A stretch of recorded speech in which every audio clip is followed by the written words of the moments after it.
Let's say you found a chord progression that you really like. How do you write a melody line that fits with it? Take this progression, 4 chords, A minor, G, F, E7. It's a really common progression known as the Andalusian cadence after its use in flamenco music.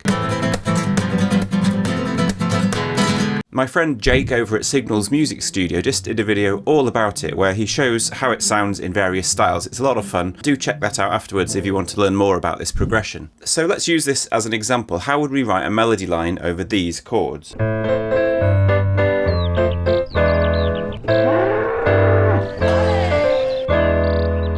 If you're a songwriter, you might just try stuff out. Just try singing some melody lines over the top until you find something you like.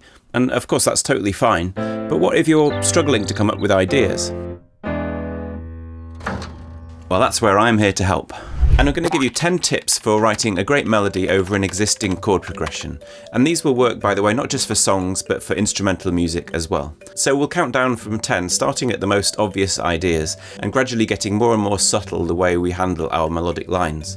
And first up, let's look at the notes from the chords. So here's our progression again, and each chord has 3 notes. The A minor has A, C and E. The G major has G, B and D, the F major has F, A and C, and the last chord, the E7, has 4 notes, E, G sharp, B and D. So I've roped in my friend Charlotte, who's an amazing violinist, and I'm happy to say she's going to play all the examples for us today, which should make things a lot more enjoyable to listen to. And for our first example, the very simplest thing you can do is just use the notes of each chord as you move through them.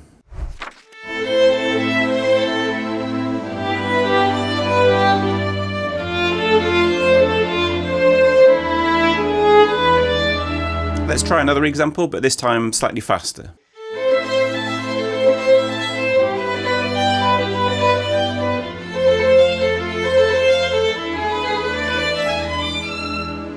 If you think this approach might seem a bit limiting, there are some pretty famous tunes that have been written using nothing more than the notes of the chords below.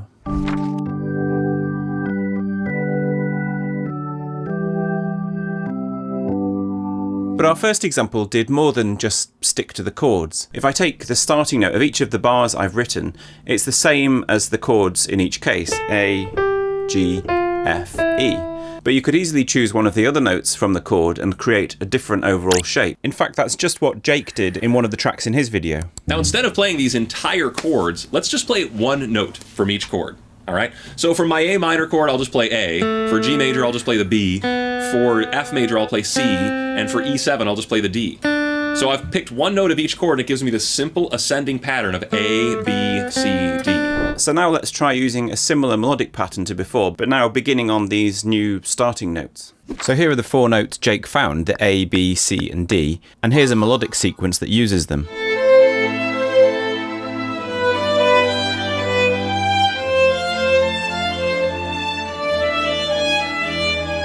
And again, the faster version.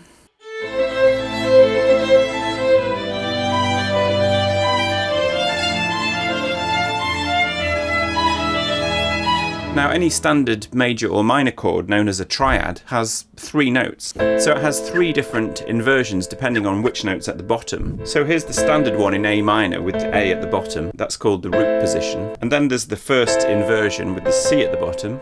And then the second inversion with the E at the bottom.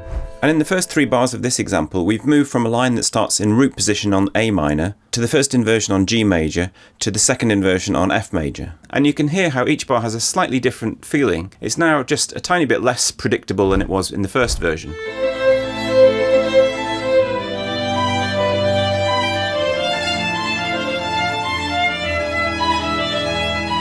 So far we've only used notes that are parts of the chord, and that's a dead simple way of making sure everything is going to sound good, but of course it's pretty limiting.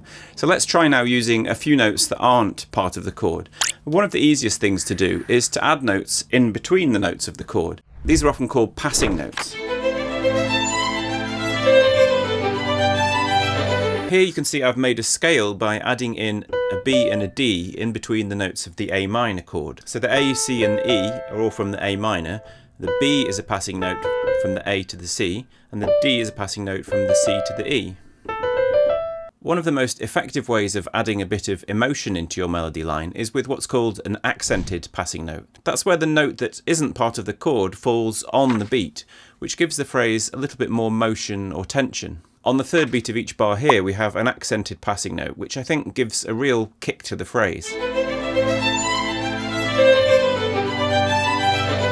So a passing note is a kind of non-chord tone, a tone that isn't part of the chord below. There are lots of other kinds, a neighbour tone, a changing tone, an escape tone.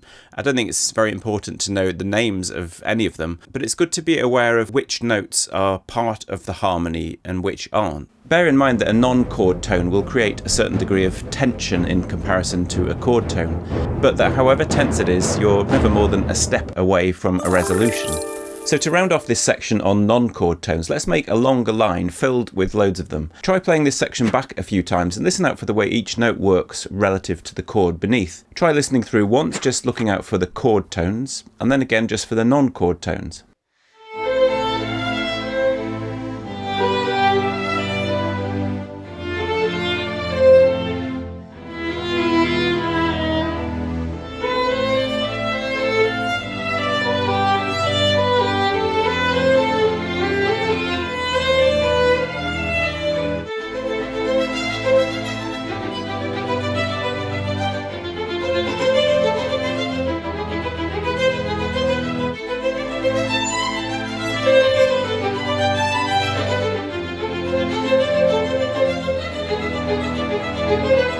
Oh, but hang on, we haven't quite finished yet with our non-chord tones. A different way of thinking about them is that they're notes that you've borrowed in one way or another from another chord. This leads to things called suspensions, anticipations, and pedal tones. Again, these are good at introducing tension or emotion into your line. And remember, you're only ever one step away from a resolution.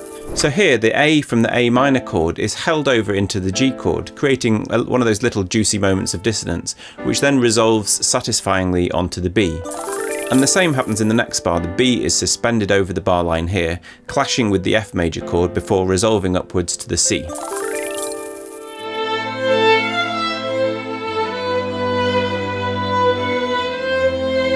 Anticipation is the reverse of this process. Play a note from the next chord before it arrives. Here the D is not part of the A minor chord, instead it's anticipating a note in the G chord that follows.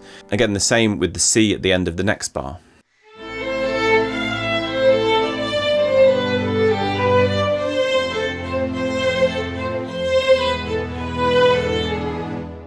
And finally, a slightly longer term way of holding harmony from one chord to another is a melodic version of a pedal tone, which is a tone that's held through a series of chord changes. You normally associate pedal tones with chords, a tone that's held over in the bass from one chord to another.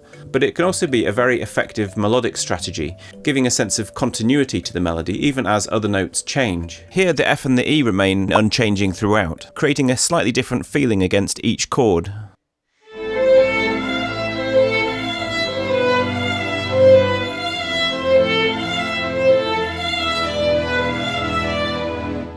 So we've made a good start on how to approach creating a melody over a chord progression.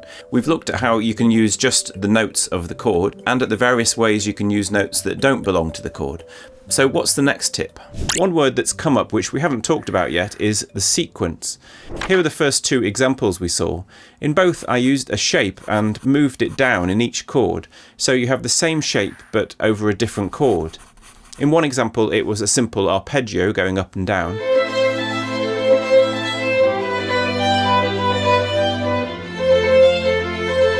And in the other it was a more lyrical melody line.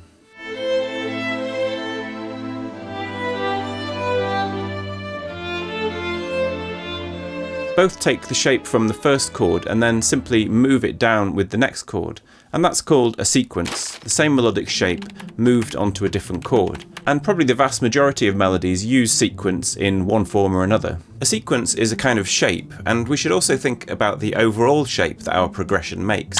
If we go back to those first examples, you may have noticed another thing that both melodies did. They both did something different when it came to the last bar. This wasn't actually something I planned, but I realised afterwards that I'd responded to the shape of the chord progression. This progression does have an obvious shape. The chords lead downwards one after another. A minor, G, F, E. So obviously that might mean your melody has some kind of downward motion, but more importantly to me, I think it gives this final E7 chord a sense of arrival. The chords form a sort of downwards arrow, and that final E just sounds like the place they're all leading to. Oh, careful, Dorian. So instinctively in both cases, I ended up doing something slightly different in both final bars. I took the pattern we'd had before, and I slightly altered it to give it a bit of a sense of ending on our arrival. The structure, or the shape of the chords, has influenced the line above.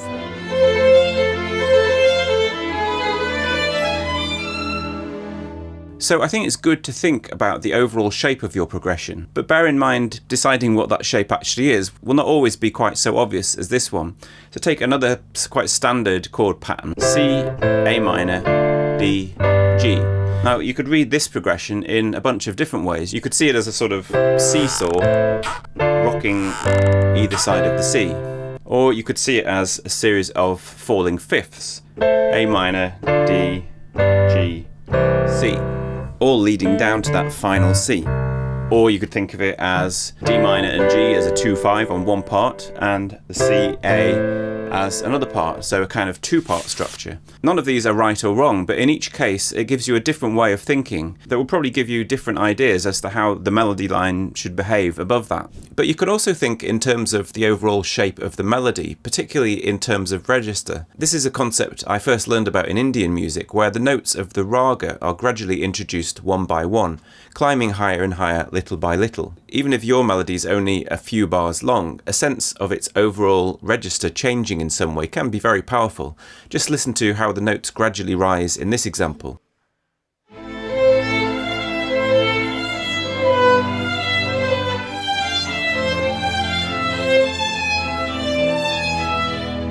So we've talked a lot about patterns, but sometimes you'll find the pattern you're using doesn't fit the situation, and that's where our next tip comes in. When you're writing melodic lines, these kind of little corners where something doesn't quite fit always make for an interesting challenge. Let's say, for example, we like the first 2 beats of our melody, and we know that we want to end the bar on a high E on the 4th beat. If we just carry on the way the pattern would naturally continue, we end up on a slightly uncomfortable D. Or as I did originally, I ended up on a G sharp.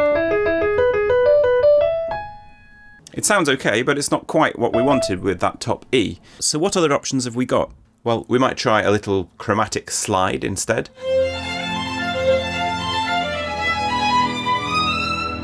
Or you could try a longer chromatic slide like this. Or you could really go for it with a higher arpeggio like this. And this is where your creativity comes in as a composer. You've got to try and find a way to manipulate the pattern, just tweak it here and there to get it to do what you want. We talked earlier about the non-chord tones and how you'll usually want to move either to them or away from them by step.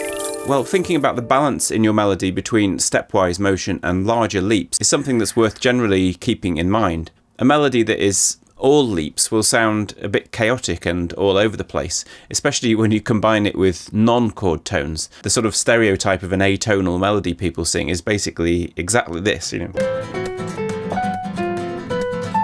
Atonal flamenco. But the other extreme, a melody that moves only by step, will probably be dry and uninteresting.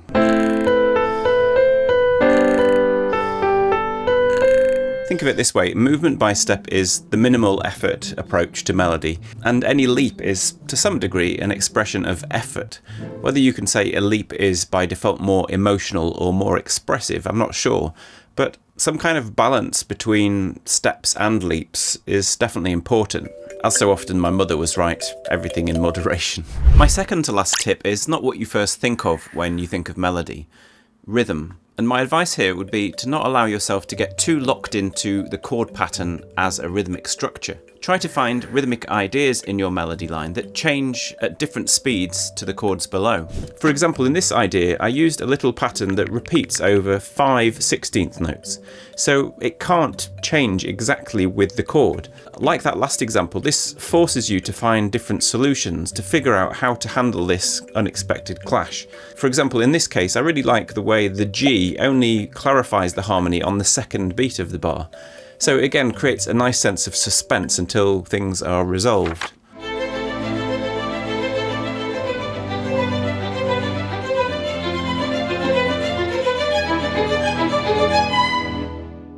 Rhythm overall is way more important to melody than is often realised. I enjoyed Guy Mitchellmore's video about melody writing, where he took apart the Imperial March from Star Wars and showed how the rhythm itself is far more important to the recognition of the theme than the pitches themselves.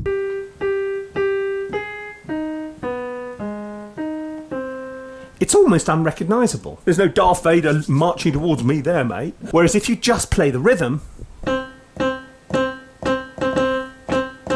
I'd argue that there's more Darth Vader in that than there is in the tone. But the rhythm is a vital part of making your motif interesting. When we think back and try to summarise all the ideas we've looked at here today, we've seen how our starting point is the notes of the chords, and then there are various ways we can add in extra notes to keep things interesting. But the main overall point I would say it's important to think about alongside all this is how you are playing with the listener's expectations. A simple repeating sequence like the one in the very first example quickly becomes boring if it's unchanged from one chord to the next. We get used to the idea of what's coming, and if the music does exactly what we expect, our interest starts to fade. By surprising us with unexpected notes, rhythms that don't change with the chord and so on, you're more likely to hold our interest. But alongside that, keep an overall eye on the sense of shape or progression. How does it move or expand? Does it feel like it's leading somewhere or just going round in circles? I very deliberately haven't talked about what you're trying to say with your melody and what kind of expression you're after. Instead, I've aimed at something extremely practical, a bunch of ideas that you can pick up and use straight away and get your own melodies going. Stay tuned in a second for a longer solo line I've written that incorporates all of these ideas and brings them all together. I'll put a PDF of all of these examples up on my Patreon if you're interested. And if you'd like to support the channel, do please consider joining my fantastic supporters over there. Thank you so much to everyone who already does. Thank you for watching, and thanks again to Charlotte for playing so wonderfully. And I'll see you in the next one.